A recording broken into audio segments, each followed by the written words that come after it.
One of the veterans showed me the bullet that went through his foot back in 1967.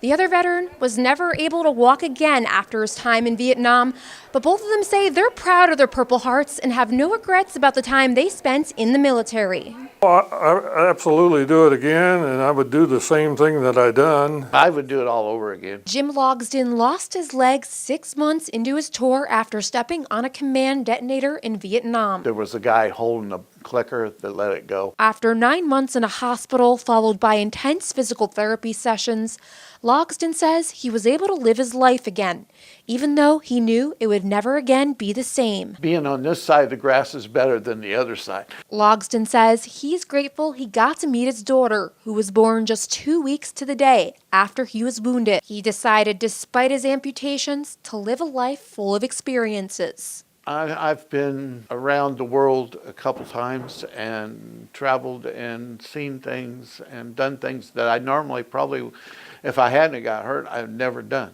Now, Logsdon meets all kinds of people while traveling in a handicap-accessible truck donated to him last year by the Wounded Warriors Family Support Group and Microsoft. He allows anyone who wants to sign it and write a message for him. This one is his favorite. A little boy that can't spell, and he put, the best people are the very nicest people. Logsdon and fellow Vietnam veteran Daniel Cordy, who received 2 Purple Hearts, both feel some people should understand more about what soldiers did in Vietnam. It wasn't just fighting. Down south, I did more to protect our doctors while they went into villages than I did where we set up night ambushes and patrols. Guys over there were fighting for their country just like we were for America, you know, and I'm proud of what I did. I thought we'd done a lot of good. We helped an awful lot of. Cordy received his first Purple Heart after an enemy blew up an ammo dump he was nearby. Blew both of my eardrums out.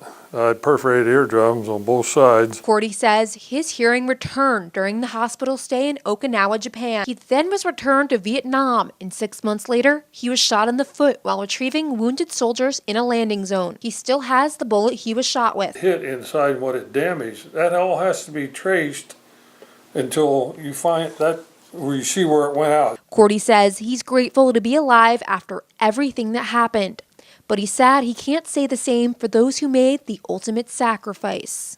For those that didn't get to come home alive, I remember some of the things that they told me, and I think, gee, they never got to do that. It never happened. That thought sometimes reminds him that soldiers on both sides are human. Troopers, civilians, and even occasionally an enemy after they got wounded and disarmed, why, they're just another human being like anybody else. And we hauled some of them into the field hospital.